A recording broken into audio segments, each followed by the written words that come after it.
So one play natin from our slap PBs on his way to land his last blow, pero he got himself knocked down in the process of attempting to have that one play eliminated up the game.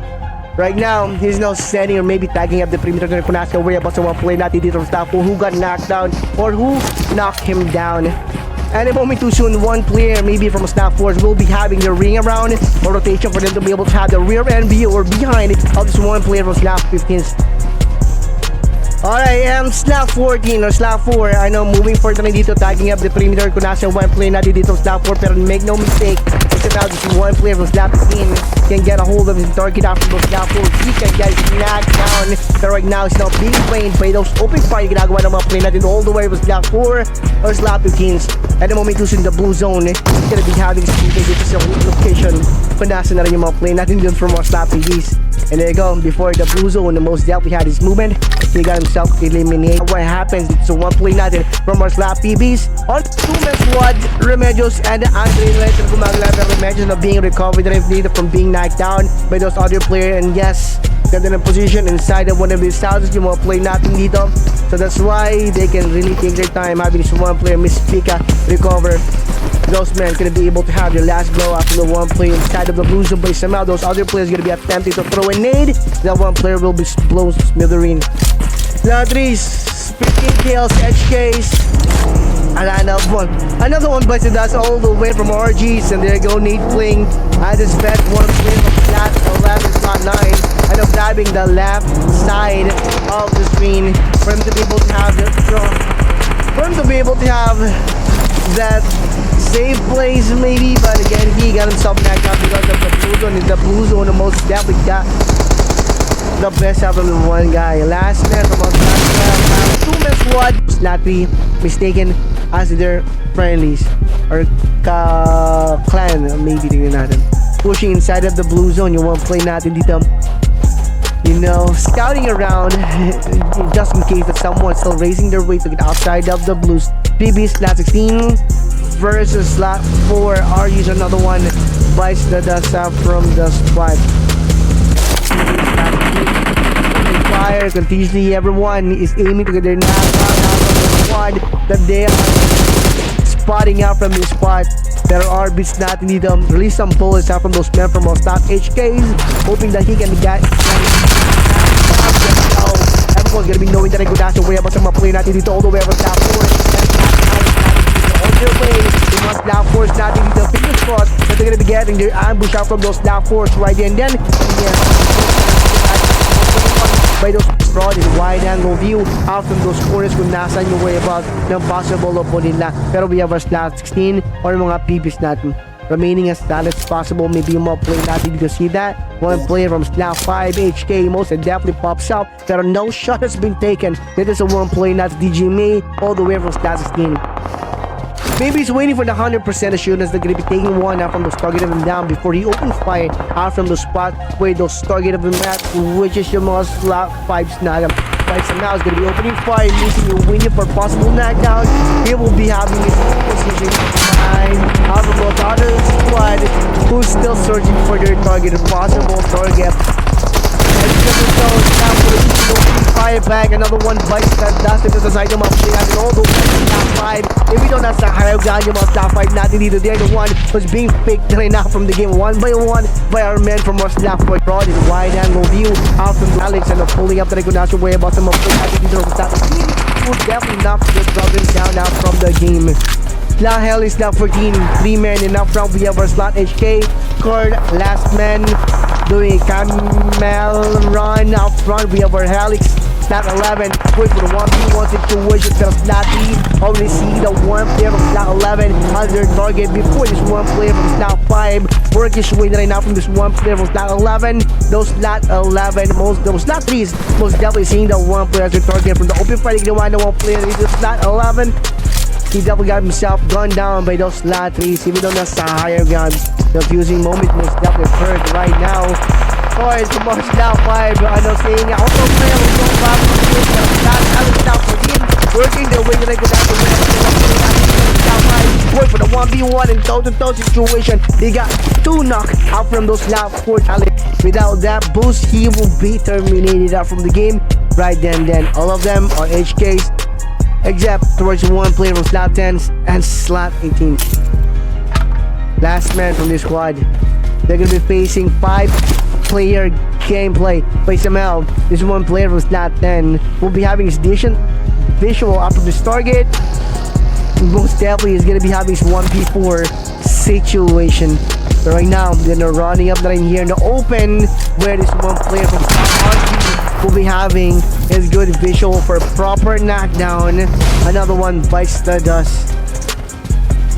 Mistaken identity most definitely occurred. No. 1 on 5. Fun. Perimeter has been set, and everyone from our slot 3 and slot 5 knew that they're with a friendly same class that different squad. With open fight, without that boost, he will beat their last man from this squad. They're gonna be facing 5-player gameplay. By somehow, this one player from slot 10 will be having his decent visual up of this target. Most definitely is gonna be having his 1v4 situation. But right now, they're running up the line here in the open, where this one player from slot will be having his good visual for proper knockdown. Another one bites the dust. Mistaken identity most definitely occurred. No. 1 on 5. Fun. Perimeter has been set, and everyone from our slot 3 and slot 5 knew that they're with a friendly same class but different squad. With open fire na ginawa niya dito sa left side, he got himself gunned down, but just opening fire dito sa right side. And one play then from our slot 5. And mag-face on yung kanilang scopes dito. Then up front, our player from slot 3 and slot 6 and now big spotted by our player from slot 7. But you get, even though alam na mga slot RGs natin kung nasa worry about exact na mga play natin dito all the way from slot 3s and 6 natin, ng mga HKs natin dito, they're gonna be able to have solid knockdown or 100% getting the knockdown up from target of them, because inside one of his building pa rin or shelter or buy pa rin yung mga play natin all the way from slot 3 and slot 6 natin. One player Rama got hit, but not enough to knock the trap boy down. 3-man squad of our slot 6 and slot 3. I know manning up the arena. One player out. 3-on-6 situation. The match and numbers are no even maybe. There's about the slot 7, the slot 6, and slot 6. Days of not until one player Rama has been knocked down. And another one bites the dust. Maybe probably play that he did with slot 3 in return. And another one now being burned. Being on the ledge.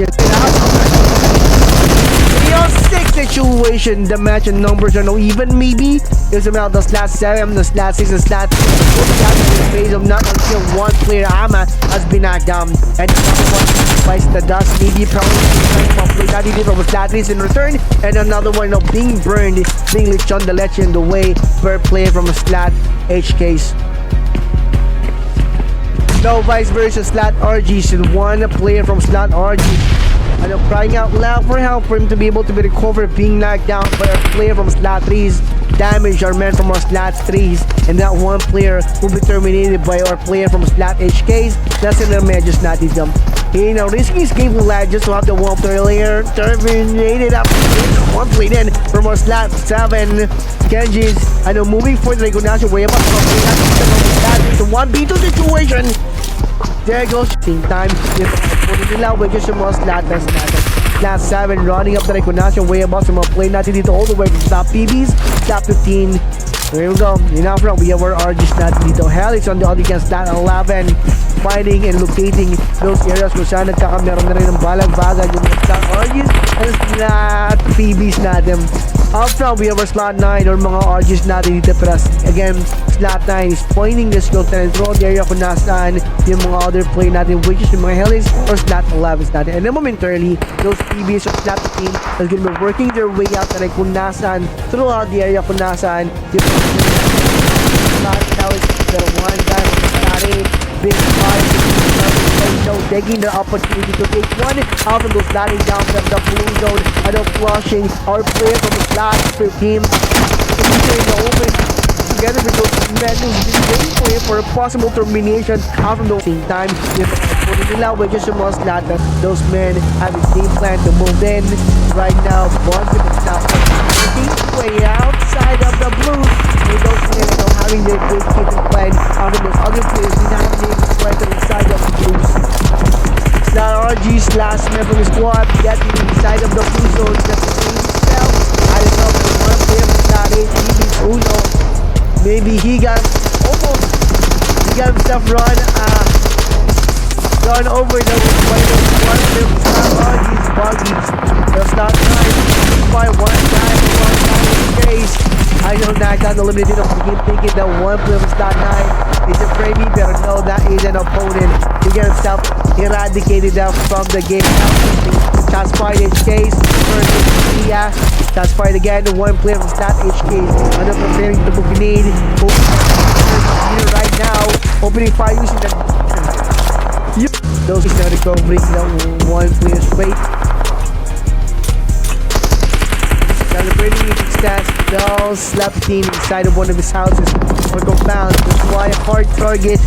For the meantime, you must stop if there's not a way out from another player who's been opening fire throughout the area.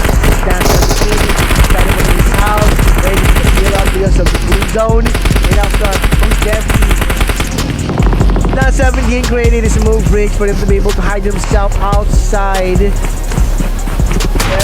know, other players gonna be opening fire randomly inside of smoke pump. Tingnan naman ng mga player natin dito all the way slap PBs for him to be able to take those men down one by one. Pero slot HK, slot E, getting those men involved.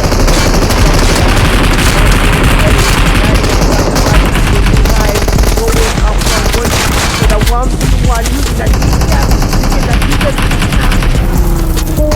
one of those clear. Is now the coach. One player recover first before he opened fire through. Di ako nasa na rin yung way boss yung mga play natin dito all the way from slap 6. Last man cross the line to gumagalaw. He's not gonna be risking his life maybe to have that one player recovered. Instead, he's gonna be waiting for the right time to attack or to have another knockdown now from those last 17.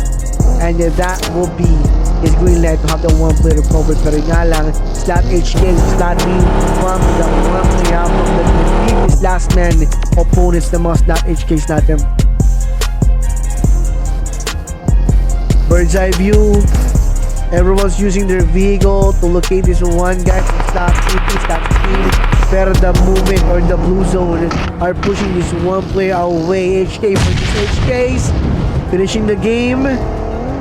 Thinking that they are the winner maybe. Pero this one player from slot 8 can make a difference. Pero he got himself run over. This one player recovered first before he opened fire through. Di ako nasa na rin yung way.